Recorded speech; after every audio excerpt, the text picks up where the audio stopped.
नमस्कार मित्रों।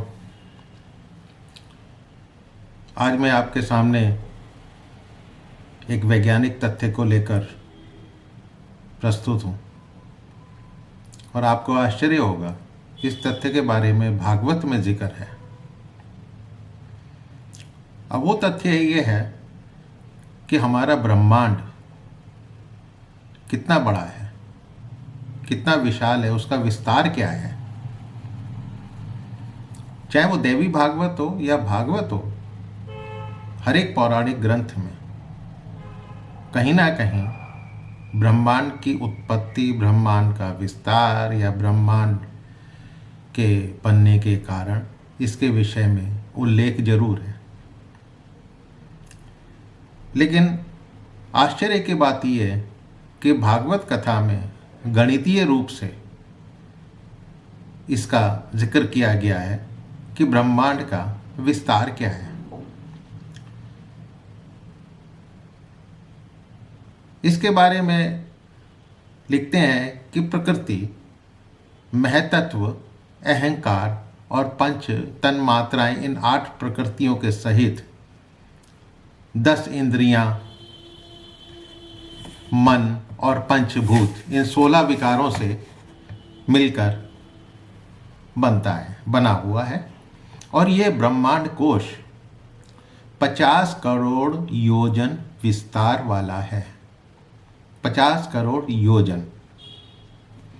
तथा इस ब्रह्मांड के चारों ओर उत्तरोत्तर यानी एक के बाद एक 10-10 गुने 7 आवरण हैं और उन सब के सहित ये जिसमें परमाणु के समान पड़ा हुआ है या परमाणु के समान पड़ा हुआ दिखता है, जिसमें ऐसी करोड़ों ब्रह्मांड राशियां हैं और वही इन सब कारणों का अक्षर ब्रह्म कहलाता है।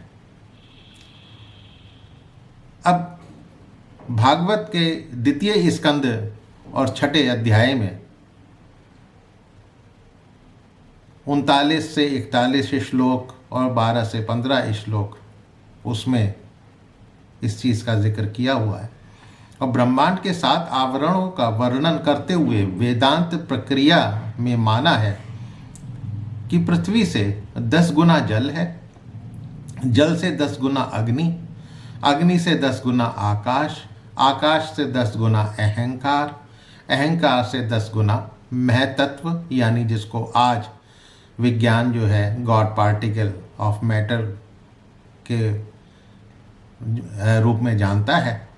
और महतत्व से 10 गुनी मूल प्रकृति है, जो भगवान के केवल एक पाद में है, एक पद में है।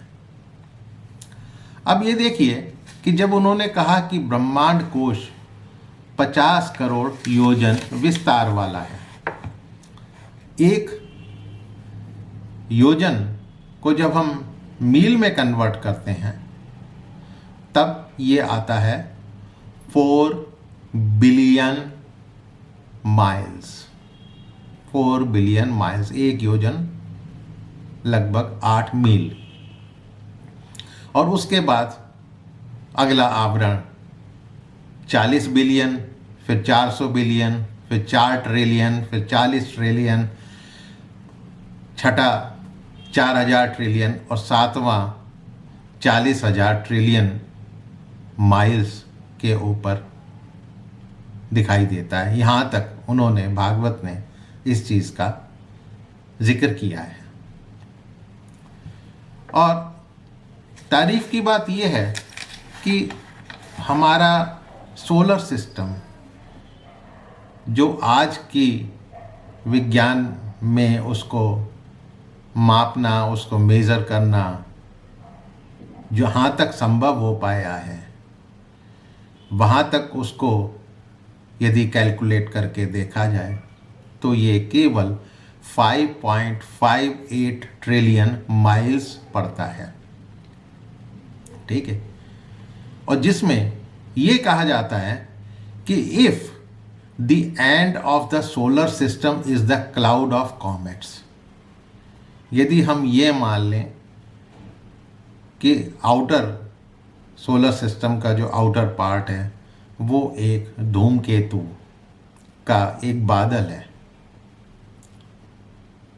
वहाँ तक यदि माना जाए तब ये 5.58 ट्रिलियंस माइल्स बैठता है। और आगे ये भी लिखा हुआ है, वैज्ञानिक ये भी कहते हैं, it is almost impossible to measure the ब्रह्मांड। उसको मेज़र करना बहुत मुश्किल है। ठीक, अब ये देखिए कि 5.58 ट्रिलियन माइल्स, यानी हमारे भागवत के अनुसार ये आवरण करीब चौथा आवरण में प्रवेश कर जाते हैं, लेकिन उसके बाद 3 आवरण और हैं, और बियॉन्ड उस आवरण के 7वें आवरण यानी 40,000 ट्रिलियन माइल्स के बाद हमारे सोलर सिस्टम की सीमाएं समाप्त हो जाती हैं, और उसके बाद यदि सीमा शुरू होती है किसी और अगले सोलर सिस्टम की। ये भागवत में लिखा हुआ है। तो ये देखिए कि हम लोग एक सिर्फ धार्मिक भावना से भागवत या देवी भागवत इसको पढ़ने की कोशिश करते हैं, लेकिन जो तथ्य हैं, जो वैज्ञानिक तथ्य हैं, उनकी तरफ हमारा ध्यान ही नहीं जाता है। तो मित्रों, मैंने कुछ भागवत में नया पढ़ा था। वैज्ञानिक होने के नाते मेरी यहाँ पर निगाह टिक गई, और मैंने सोचा ये मैं क्यों ना आप लोगों के साथ शेयर करूं। अंत में यही कहना चाहता हूँ कि हमारा सनातन धर्म कह लीजिए या सनातन हिंदू सभ्यता ज्ञान के मामले में कितनी ज़्यादा व्यापक है, शायद इसकी कल्पना आप कर भी नहीं सकते।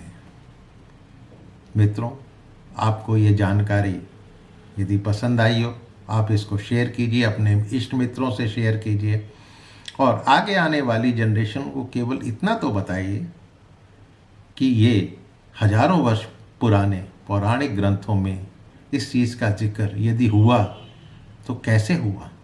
उस समय तो कोई भी टेक्नोलॉजी आज की तरह नहीं थी। ये सब ऋषि मुनियों की योग माया की ही देन है।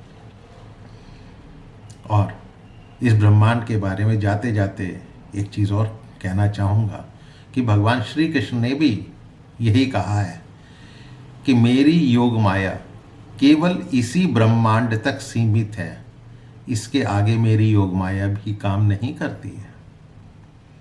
जबकि भागवत ये कहता है कि हमारा जो सोलर सिस्टम है, हमारा जो जिसमें हम रह रहे हैं, ये एक परमाणु मात्र है। तो आज के लिए इतना। चैनल को सब्सक्राइब करना मत भूलिएगा। फिर मिलता हूँ किसी नए तथ्य, नई गाथा, नई कहानी के साथ।